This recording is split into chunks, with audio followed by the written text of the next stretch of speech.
Hello everyone, welcome back to my channel. I hope তোমরা সবাই ভালো আছো। তো আজকে একটা নতুন ভিডিও নিয়ে চলে আসছি। ভিডিওর একদম প্রথমেই বলে রাখি, যারা ডাব্লিউবিসিএস বা ইউপিএসসি অ্যাসপিরেন্ট দেবে তারাই কিন্তু আমার চ্যানেলটাকে ফলো করো। আদারওয়াইজ যারা অন্যান্য পরীক্ষা দেবে তাদের হয়তো এই চ্যানেল থেকে খুব একটা উপকার হবে না, কারণ আমি বেশিরভাগ কি 90% কথাই ইউপিএসসি ডাব্লিউবিসিএস রিলেটেডই এই চ্যানেলে বলে থাকি। তো আমি আজকে যে বিষয়টা নিয়ে আলোচনা করবো সেটা হচ্ছে ইংলিশ। প্রথম বলে রাখি, তো ইংলিশ সাবজেক্টটা ডাব্লিউবিসিএস এর জন্য খুব গুরুত্বপূর্ণ। তো আগে আমি একটা রিকোয়েস্টেড টপিকের ভিডিও আজকে বানিয়ে দেবো, এবং তারপরে তার আগে যেটা বলে রাখি সেটা হচ্ছে ডাব্লিউবিসিএস পরীক্ষার সিলেবাস চেঞ্জ 2024, এটা কি আদৌ হবে কি হবে না, এটা নিয়ে সবার মনে একটা গভীর প্রশ্ন আছে। তো আমিও ঠিক জানি না যে সিলেবাস চেঞ্জ হবে কিনা, সেটা পিএসসি তার অফিসিয়াল ওয়েবসাইটে জানিয়ে দেবে আমাদেরকে সঠিক সময় মতো। কিন্তু কর্মসংস্থান পত্রিকার অ্যাকর্ডিং টু কর্মসংস্থান পত্রিকার যে কলাম আছে, পিএসসির কলাম সাইট, সেখানে আমরা দেখেছিলাম যে 2024-এর সিলেবাস চেঞ্জ হওয়ার সম্ভাবনা কতটা। তো সেখানে কিন্তু একজন প্রশ্ন করেছিল, তো সেখানে লেখা ছিল যে এবছর সিলেবাস চেঞ্জিং হওয়ার সম্ভাবনা খুব কম আছে। তো ধরে নেওয়া যেতে পারে হয়তো 2025 থেকে সিলেবাস চেঞ্জ হবে, হয়তো ওল্ড সিলেবাস অনুযায়ী, হয়তো আমাদের অবজেক্টিভ টাইপ প্রশ্ন অনুযায়ী হয়তো এবছর পরীক্ষা হবে। সুতরাং তোমরা চিন্তা করো যে সেভাবেই পড়াশোনাটাকে এগিয়ে নিয়ে যাও, যাতে এই বছর সেভাবে কাজে লাগাও। আর যদি সিলেবাস চেঞ্জ হয় তাহলে তো আমরা সবাই জানতেই পারবো যে কিভাবে কি হবে না হবে, ঠিক আছে? তো যাই হোক, ওল্ড সিলেবাস অনুযায়ী আমাদের ইংলিশে একটা গুরুত্বপূর্ণ সাবজেক্ট, ইংলিশ থেকে প্রিলিমসে 25 নম্বরের প্রশ্ন আসে, এবং 25 নম্বর প্রশ্নে কিন্তু খুব সুন্দর করে উত্তর করা যায় যদি তুমি ইংলিশটা প্র্যাকটিস করো সারা বছর ধরে। তো যারা যারা আমার টেলিগ্রাম চ্যানেলে জয়েন হতে চাইছো অবশ্যই জয়েন করে নিতে পারো। হোয়াটসঅ্যাপে যারা কন্ট্যাক্ট করেছো, জানুয়ারি থেকে নতুন ব্যাচ শুরু হচ্ছে 1 তারিখ থেকে। তো তাদের আমি টোটাল জানিয়ে দিয়েছি যে কিভাবে কি হবে না হবে। আর যারা মোটামুটি জয়েন করতে চাও তারা আমার হোয়াটসঅ্যাপ নাম্বারে জয়েন করে নিতে পারো, ঠিক আছে? আচ্ছা, তো আমি ফার্স্ট যেটা নিয়ে আলোচনা করবো সেটা হচ্ছে সিনোনিমস। তো আমি একদম সিনোনিমসটা কি বা কি ধরনের হয় সেটা আগের একটা ভিডিওতে বলেছিলাম, এবং আজকে আমি একদম সিনোনিমস এর পুরো উদাহরণ এক্সাম্পল থেকে করাতে শুরু করব। তো যারা মনে করছো প্র্যাকটিস করবে, খাতা পেন নিয়ে রেডি হয়ে থাকো, এবং যারা মনে করছো অপশনটা জানা আছে, তো তারা কিন্তু অপশনটা কমেন্ট সেকশনে উত্তর দিতেই পারো। তো ফার্স্ট আমি চলে যাচ্ছি এগার, প্র্যাকটিস সেট 1। প্রথম সিনোনিমস আমার যেটা থাকবে সেটা হচ্ছে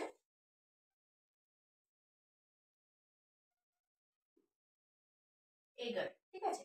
এই এগারের অপশন এ তে আমি লিখছি প্রথমে, কোনটা হবে তোমরা বলবে। Clever, curious, enthusiastic, devoted. Clever, curious, C হচ্ছে এনথুজিয়াস্টিক, আর ডি হচ্ছে ডিভোটেড। কোনটা হবে? সঠিক উত্তর কোনটা সেটা আমাদেরকে অবশ্যই তোমরা কমেন্ট করে জানাতে পারো। এগার, এগার মানে কি? আগ্রহী।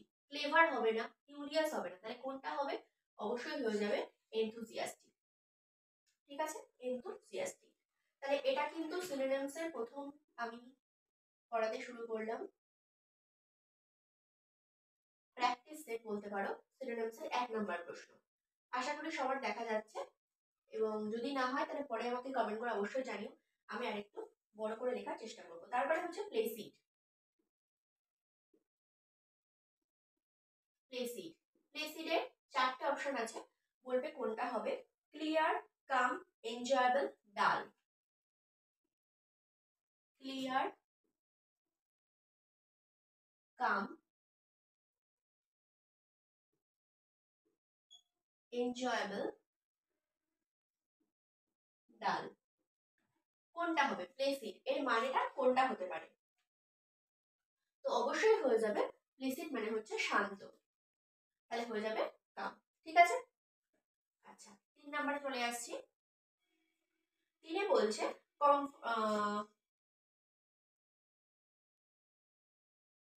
কমিমোরেট, কমিমোরেট এর মানে কি? ফার্স্ট অপশনে কি আছে? অপশন আছে boost, manipulate, remember, harmonise. Boost, manipulate, C আছে, রিমেম্বার, আর অপশন ডি আছে হারমোনিস।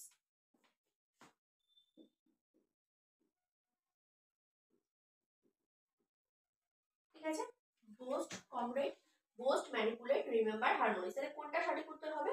অপশন বি হবে সঠিক উত্তর, ম্যানিপুলেট। বোঝা যাচ্ছে? আচ্ছা, চলে যাচ্ছি 4 নম্বরে। 4-এ আছে হচ্ছে deify, D E I F Y. এর মানেটা কি? এর সিনোনিমস কি হবে? প্রথমটা হচ্ছে ফেস, ফ্ল্যাটার, ওয়ার্শিপ, চ্যালেঞ্জ। কি কি আছে অপশনে? Face, platter,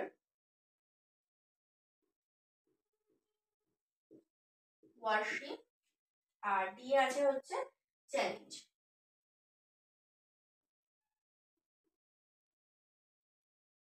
challenge. ঠিক আছে, তাহলে কোনটা হবে? ডেফি। এর উত্তর হয়ে যাবে 4 দাগের উত্তর হয়ে যাবে ওয়ার্শিপ। ওয়ার্শিপ। ঠিক আছে, উত্তর হয়ে যাবে ওয়ার্শিপ। আচ্ছা, আমি একটা জিনিস হয়তো একটু মিস করে গেছি, সেটা হচ্ছে কমিউলেট। কমিউলেট মানে আমি ম্যানিপুলেট দিয়েছি, ওটা ম্যানিপুলেট হবে না, ওটা হবে রিমেম্বার। ঠিক আছে, ওটা হবে রিমেম্বার। ঠিক আছে, তাহলে বোঝা গেছে ডেফি মানে কি? ওয়ার্শিপ। ঠিক আছে, নেক্সট চলে যাচ্ছি 5 দাগে। 5-এ আছে দেখো amenities, A M E N I T I S. Amenities মানে হচ্ছে কি কি দেওয়া আছে? Privileges, facilities, courtesies. আমি একটা একটা করে লিখে নিই। প্রিভিলেজ, তারপরে আছে হচ্ছে ফ্যাসিলিটিস, ফেসিলিটিস। আচ্ছা, তারপরে আছে হচ্ছে কার্ট, কার্টেসনেস, কার্টসনেস।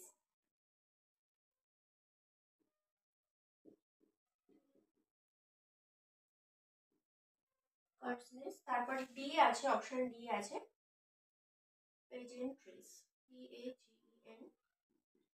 PAGENTRIS। ঠিক আছে, তাহলে কোশ্চেনটা ছিল অ্যামিনিটিস। এর মানেটা কি? এর মানেটা হয়ে যাবে privileges. Option A privileges, facilities, courtesies আর পেজেন্ট্রিস ছিল, তার মধ্যে হবে প্রিভিলেজেস। ঠিক আছে, তো সিনোনিমসের আমি 5টা আজকে করিয়ে দিলাম তোমাদেরকে। এইভাবে 5টা 5টা করে আপাতত করতে থাকো, যেহেতু এখনো সময়টা অনেক বেশি এবং WBCS পরীক্ষার রেজাল্ট কবে বেরোবে, অনেক অনেক প্রশ্ন মনের মধ্যে আছে। তো প্রথম 5টা কেমন লাগলো আমাকে অবশ্যই জানিও। পরে আমি চেষ্টা করবো একটু ক্লাসটাকে লং করার, এবং তারপর আমি নতুন আবার অ্যান্টোনিমস যেগুলো থাকে আর কি, one word substitution, idioms, phrase, এরকম নানা রকম কিছু নিয়ে চলে আসবো। ঠিক আছে, তো আজকের ক্লাসটা এই পর্যন্তই থাকলো, দেখা হচ্ছে পরে।